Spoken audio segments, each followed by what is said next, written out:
अगर आपको भी अभी तक फसल बीमा नहीं मिला है तो ये वीडियो आपके लिए बहुत खास होने वाली है। आपके सारे सवाल का जवाब मिलेगा और सारे जो डाउट है वो क्लियर हो जाएंगे। अधिकतर मेरे जो पिछले वीडियो है फसल बीमा को लेकर, उस पर आपके हमेशा कमेंट आते रहते हैं कि सर मुझे फसल बीमा नहीं मिला। तो आज अगर आप ये पूरा वीडियो बिना स्किप किए हुए देखते हैं तो आपके सवाल का जवाब आपको मिल जाएगा कि कैसे फसल बीमा कंपनियाँ आपके साथ फ्रॉड कर रही है। अगर आप एक किसान हैं और आपके पड़ोसी किसान को फसल बीमा मिलता है लेकिन आप छूट जाते हैं तो बड़ी तकलीफ होती है। आखिर क्यों मुझे फसल बीमा नहीं मिला, ये आपका सवाल रहता है। वीडियो को ध्यान से देखें, कान खोलकर सुन ले। चैनल पर पहली बार आए हो तो सब्सक्राइब जरूर करें। मुझे पता है आप वीडियो को लाइक जरूर करेंगे। 2016 से पहले की अगर हम बात करें तब सरकारी कंपनियों जो होती है उनके हाथ में फसल बीमा की राशि डालने का काम होता है। सरकारी कंपनियां फसल बीमा की प्रीमियम लेती थी तो अच्छा खासा फसल बीमा देती भी थी। लेकिन जब से यानी 2016 के बाद से ये काम प्राइवेट कंपनियों के हाथ में आया है, तब से ना तो समय पर फसल बीमा राशि मिलती है, ना सर्वे होता है, और एक काम समय पर होता है वो है किसान के खाते से प्रीमियम का कटना।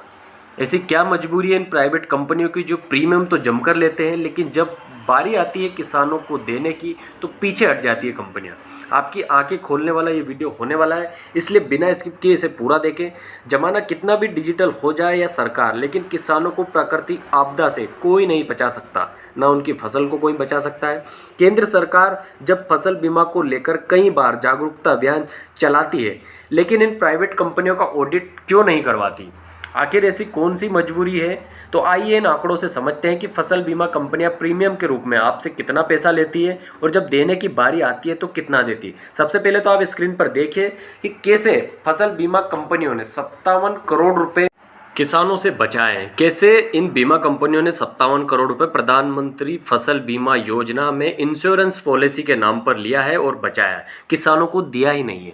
तो आइए आंकड़े जानते हैं कितना प्रीमियम आपसे लेती है सरकार, ये प्राइवेट कंपनियां, और कितना किसानों को लौटाती है। अब तो हद ही कर दिए, ऐसे आंकड़े आपके सामने निकल कर आएंगे कि आप खुद कहेंगे कि भैया गलती इसमें सरकार की है या फिर फसल बीमा कंपनियों की। तो शुरुआत करते हैं 2016-17 से।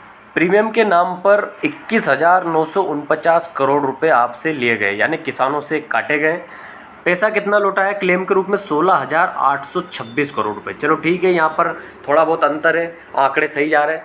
2016-17 की अगर हम बात करें, 17 और 18 की बात करें तो 24,468 करोड़ रुपए प्रीमियम के रूप में काटे गए। 22,000 करोड़ रुपए यानी कि 22,087 करोड़ रुपए क्लेम के नाम पर किसानों को लौटाया। ठीक है, आंकड़े अच्छे हैं। 2018-19 की अगर हम बात करें तो 29,697 करोड़ रुपए प्रीमियम के नाम पर काटे गए और दिया कितना? 29,336, यानी कि 2018-19 में सही तरीके से फसल बीमा दिया था।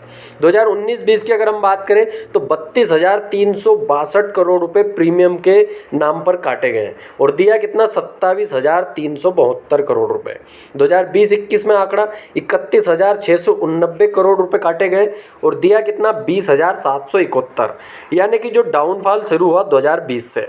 2021-22 की अगर हम बात करें तो 29,598 करोड़ रुपए किसानों से काटे गए और दिया कितना क्लेम के रूप में? 17,881 करोड़ रुपए। 2022-23 में तो हद ही कर दी, यहाँ से आंखें खुलना शुरू हुई। 27,900 करोड़ रुपए प्रीमियम के नाम पर किसानों से काटे गए, जो भोले भाले किसान है। 5760 करोड़ रुपए दिए मात्र। यहाँ देखिए कितना बड़ा घोटाला है। अब ऐसे में सरकार को इनकी ऑडिट कराना चाहिए और जांच करानी चाहिए। जो डाउनफॉल शुरू हुआ 2020 से शुरू हुआ, 2024 आ गया है, यानी कि किसानों को फसल बीमा के नाम पर फूटी कोड़ी भी नहीं मिल रही है। अब आप लोग क्या है, जब भी मैं फसल बीमा का वीडियो डालता हूं तो जमकर कमेंट करते हैं, और जब भी कोई कम्युनिटी पोस्ट में डालता हूं कि आपको फसल बीमा मिला है या नहीं मिला, तो 80% लोग तो यही कहते हैं कि सर हमें फसल बीमा नहीं मिला, और 20% लोग ये कहते हैं कि सर हमें फसल बीमा मिला है। तो भैया जब कंपनियां देगी नहीं फसल बीमा की जो राशि है तो कैसे आपके खाते में आएगी? सरकार को इस ओर ध्यान देना चाहिए। 2020 से जो घोटाला शुरू हुआ है, एक स्कैम शुरू हुआ है, जो 2024 आ गया, यानी कि चौथा साल चल रहा है और कंप्लीट होने को है। ऐसे में किसानों के साथ बहुत बड़ा फ्रॉड चल रहा है और अब तो हद ही कर रही है कंपनियां। जब से इन प्राइवेट कंपनियों के हाथ में फसल बीमा का काम सौंपा गया है 2016 के बाद से, तब से किसानों के साथ नाइंसाफी हो रही है। पहले जो फसल बीमा था अच्छा खासा मिल जाता था, लेकिन 2020 के बाद से ये फसल बीमा बहुत कम मात्रा यानी कि नाम मात्र का फसल बीमा किसानों को मिल रहा है। अब ऐसे में एक सवाल खड़ा हो रहा है, मैं आपसे पूछ रहा हूं, अब गलती इसमें किसकी है, सरकार की है या फसल बीमा करने वाली कंपनियों की? तो आप में से बहुत सारे लोगों का कहना होगा कि सरकार की है और बहुत सारे लोगों का कहना होगा कि फसल बीमा कंपनी की। तो मैं मेरा ओपिनियन आपके पास रखता हूं, इसमें सबसे बड़ी जो गलती है वो सरकार की नहीं है। सरकार की सिर्फ इतनी गलती है कि सरकार इस ओर ध्यान नहीं दे रही है। सरकार को ऑडिट कराना चाहिए, जांच कराना चाहिए और सरकार को इन फसल बीमा कंपनियों से कारण पूछना चाहिए कि भैया इतना कम पैसा किसानों को क्यों दिया जा रहा है, बाकी का पैसा कहाँ जा रहा है। सबसे बड़ी जो गलती है मेरी नज़र में वो है फसल बीमा कंपनियों की। लेकिन सरकार को सवाल खड़ा यहाँ पर करना चाहिए। ये वीडियो देखने के बाद कई किसानों की आंखें खुल गई होगी। अगर आपने पूरा वीडियो देखा हो तो आपको समझ में आया होगा। ज़्यादा से ज़्यादा इस वीडियो को शेयर ज़रूर करें और मेरे चैनल को सपोर्ट करें।